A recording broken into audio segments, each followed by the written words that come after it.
Hi friends, ಬನ್ನಿ friends, ಇವತ್ತು ನಾನು ನಿಮಗೆ ತಿಳಿಸ್ಕೊಡತಕ್ಕಂಥ ವಿಷಯ ಮತ್ತೊಂದು ವಿಧದಲ್ಲಿ ಇರುತ್ತೆ ಫ್ರೆಂಡ್ಸ್.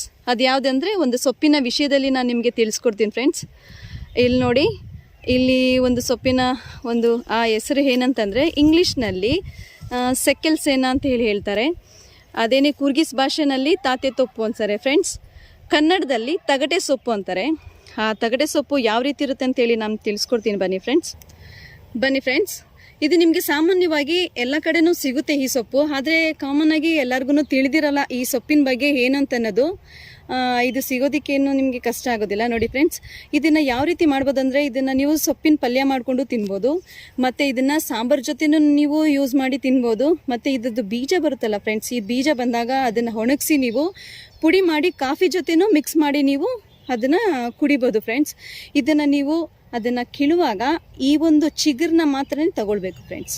ಇದನ್ನು ನೀವು ಈ ಮಳೆಗಾಲದಲ್ಲಿ ತಿಂದರೆ ತುಂಬಾ ಒಳ್ಳೆಯದಾಗಿರುತ್ತೆ, ನಿಮ್ಮ ಆರೋಗ್ಯಕ್ಕೂ ಸಹ ಚೆನ್ನಾಗಿರುತ್ತೆ ಫ್ರೆಂಡ್ಸ್. ನೋಡಿ, ಈ ರೀತಿ ಕಿತ್ತು ಇದನ್ನು ನೀವು ಅಡುಗೆ ಮಾಡಿ ತಿನ್ನುವಂಥದ್ದಾಗಿರುತ್ತೆ ಫ್ರೆಂಡ್ಸ್. ಅದು ನಿಮಗೆ ಈ ಕಣ್ಣಿನ ದೃಷ್ಟಿಗೆ ತುಂಬ ಒಳ್ಳೆಯದಾಗಿರುತ್ತೆ.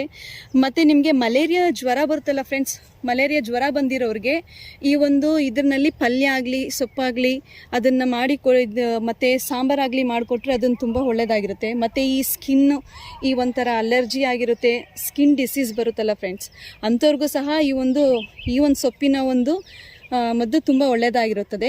ಮತ್ತು ಈ ಕುಷ್ಠರೋಗ ಬಂದಿರುತ್ತಲ್ಲ ಫ್ರೆಂಡ್ಸ್, ಈ ಕುಷ್ಠರೋಗ ಬಂದಿರೋರಿಗೂ ಸಹ ಇದು ಒಳ್ಳೆಯ ಒಂದು ಮದ್ದಿನ ಔಷಧಿ ಅಂತ ನಾವು ತಿಳಿಸ್ಬೋದು ನಿಮಗೆ. ಅದೇ ರೀತಿಯಾಗಿ ಫ್ರೆಂಡ್ಸ್, ನಾವು ಹೇಳೋದೇನಂತಂದರೆ, ಮತ್ತು ಈ ಹಾಲು ಕುಡಿಸೋಂಥ ತಾಯಿರು ಮತ್ತು ಗರ್ಭಿಣಿಯರಿಗೆ ಈ ಒಂದು ಸೊಪ್ಪನ್ನು ಕೊಡಬಾರ್ದು ಫ್ರೆಂಡ್ಸ್. ಇದರಿಂದ ಅವ್ರಿಗೆ ತೊಂದರೆ ಆಗೋಂಥ ಸಾಧ್ಯತೆಗಳು ತುಂಬಾ ಇದೆ ಫ್ರೆಂಡ್ಸ್. ಅದರಿಂದ ನಾನು ನಿಮಗೆ ತಿಳಿಸ್ತಾ ಇದ್ದೀನಿ, ಈ ಸೊಪ್ಪಿನ ಒಂದು ಉಪಯೋಗನ ಪಡ್ಕೊಳ್ಳಿ. ಯಾಕಂದರೆ ಇದು ಕಾಮನ್ ಆಗಿರೋದ್ರಿಂದ ಈ ಸೊಪ್ಪಿಂದ ಏನು ಯೂಸ್ ಇರುತ್ತೆ ಅಂತೇಳಿ ಕೆಲವು ಜನಕ್ಕೆ ತಿಳಿದಿರೋದೇ ಇಲ್ಲ ಫ್ರೆಂಡ್ಸ್. ಅದರಿಂದ ಈ ಒಂದು ಸೊಪ್ಪಿಂದ ತುಂಬಾ ಉಪಯೋಗಗಳಿದೆ ಫ್ರೆಂಡ್ಸ್. ಈ ಒಂದು ಉಪಯೋಗನ ನಾವು ಪಡ್ಕೊಳ್ಳೋದು ತುಂಬ ನಮಗೆ ಯೂಸ್ ಆಗಿರುತ್ತೆ ಫ್ರೆಂಡ್ಸ್. ಮತ್ತು ಈ ಪೈಲ್ಸ್ ಬಂದಿರುತ್ತಲ್ಲ, ಪೈಲ್ಸಿಂದ ತುಂಬ ಜನ ಪ್ರಾಬ್ಲಮ್ ಇರುತ್ತೆ, ಹೀಟ್ ಆಗಿರುತ್ತೆ. ಈ ಮಿಷಿನಲ್ಲಿ ವರ್ಕ್ ಮಾಡೋಂಥವ್ರಿಗೆ, ಆ ಒಂದು ಪೈಲ್ಸ್ನ ಪ್ರಾಬ್ಲಮ್ ಇರೋಂಥವ್ರಿಗೆ ಈ ಸೊಪ್ಪಿನ ಉಪಯೋಗನೂ ಸಹ ತುಂಬ ಚೆನ್ನಾಗಿರುತ್ತೆ ಫ್ರೆಂಡ್ಸ್. ಜ್ವರ ಬಂದಾಗ ಇದನ್ನು ಈ ಸೊಪ್ಪಿನಿಂದ ಕಷಾಯ ಮಾಡಿ ಕೊಟ್ಟರು ಸಹ ತುಂಬಾ ಒಳ್ಳೆಯದಾಗಿರುತ್ತೆ ಫ್ರೆಂಡ್ಸ್. ಈ ಒಂದು ಸೊಪ್ಪಿನ ಉಪಯೋಗನೂ ನೀವು ಸಹ ಪಡ್ಕೊಳ್ಳಿ. ಎಲ್ಲಾದರೂ ಈ ಒಂದು ಸೊಪ್ಪನ್ನು ಕಂಡಾಗ ನೀವು ಈ ಮಳೆಗಾಲದಲ್ಲಿ ಏಪ್ರಿಲ್ ಮತ್ತು ಮೇ ತಿಂಗಳಿನಲ್ಲಿ ಈ ಒಂದು ಸೊಪ್ಪಿನ ಉಪಯೋಗನೂ ನೀವೂ ಪಡ್ಕೊಳ್ಳಿ.